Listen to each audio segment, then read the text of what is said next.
is expected to increase by some $32 billion. This represents growth in taxpayer wealth. This level of investment demands a high standard of stewardship by government. Since taking office, the government has been working hard to understand the capital demands of its operations and to allocate capital where it can be best used. We have produced the first National Infrastructure Plan, tightened commercial disciplines on SOEs and started to introduce better disciplines on procurement processes. New capital spending decisions in this budget reflect this increased emphasis on managing the public's resources to promote growth. We continue to invest in our $7.5 billion infrastructure program over the next 4 years. The budget funds major investment in the rail network. The government has committed in principle to investing $750 million over the next 3 years as its contribution to Kiwi Rail's $4.6 billion turnaround plan. This is in addition to $500 million over 4 years to purchase electric commuter trains. Another major investment is the government's ongoing investment in ultra-fast broadband infrastructure through Crown Fibre Holdings. Budget 2010 allocates a further $200 million of capital funding, in addition to the $248 million allocated last year, as part of a total expected investment of $1.5 billion. This funding will enable Crown Fibre Holdings to start making substantial contract commitments with the private sector to start rolling out the new fibre network.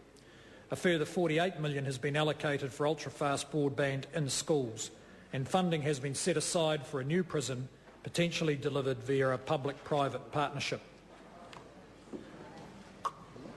Mr Speaker, I now turn to the government's fourth objective, that of maintaining firm control of the government's finances so we can return the budget to surplus and reduce our rising debt. The fiscal outlook has improved from last year due to the economy returning to growth and the positive impact of Budget 2009 decisions. The projected operating deficit for the next financial year is $8.6 billion or 4.2% of GDP. It is projected to improve steadily in each subsequent year and to reach surplus in 2015-16, 3 years ahead of last year's projection.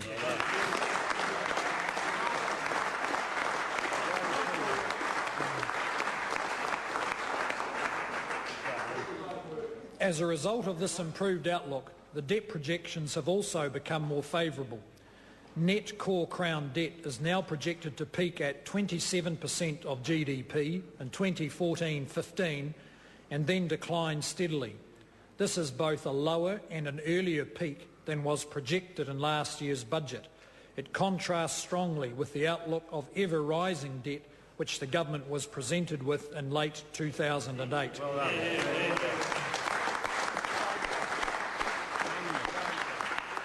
By 2024, net core Crown debt is projected to be back to 14% of GDP, or about the level before the crisis struck.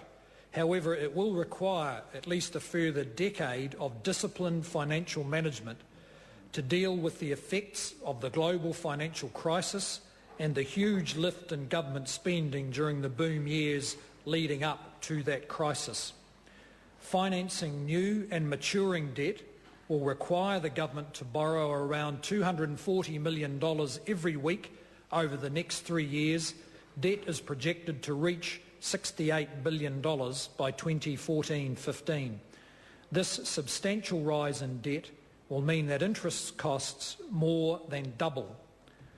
Our long-term fiscal objective remains to ensure that net debt is brought back to no more than 20% of GDP by the mid-2020s. The current projections show this being achieved by 2022. If possible, it would be preferable to return to this low level of debt earlier. Mr Speaker, the improvement in the debt outlook gives the government some flexibility to absorb part of any future shocks, as it did in the last recession. Our intention is that any favourable surprises will be used for deficit reduction and debt consolidation. When the books are balanced and debt has stopped rising, the government will have more choices about where to invest spend or reduce taxes. Mr Speaker, Budget 2010 is about building the recovery and helping New Zealanders prosper. The Prime Minister has made clear this government's aspirations for an economy that values enterprise, rewards people for effort and encourages them to get ahead. New Zealand has successfully navigated the worst global crisis in a generation. The challenge now is to build growth and create new jobs. Sustained growth provides opportunities for New Zealanders to achieve their aspirations. Budget 2010 drives the New Zealand economy forward, moving away from debt and consumption while increasing investment and exports. We set a path for responsible government spending last year, and we maintain that path in this budget. We have changed the tax system to rebalance the economy, to put cash into people's hands and to encourage them to save more and consume less. This will have long-term benefit. That's right. We now have our debt under control and unemployment is beginning to fall. We will emerge as one of the countries that other nations aspire to be more like.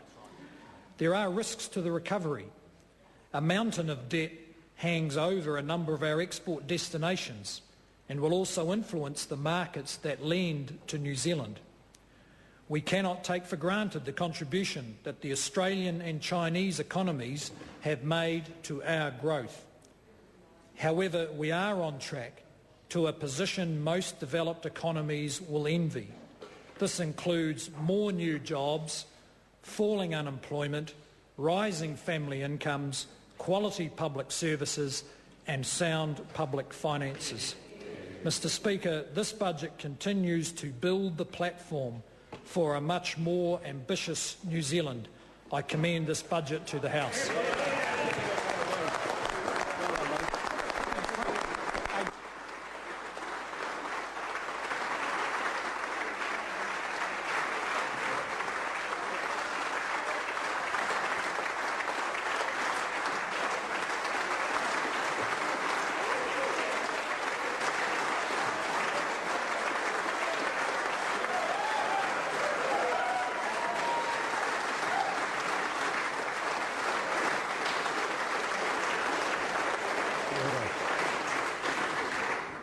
Order.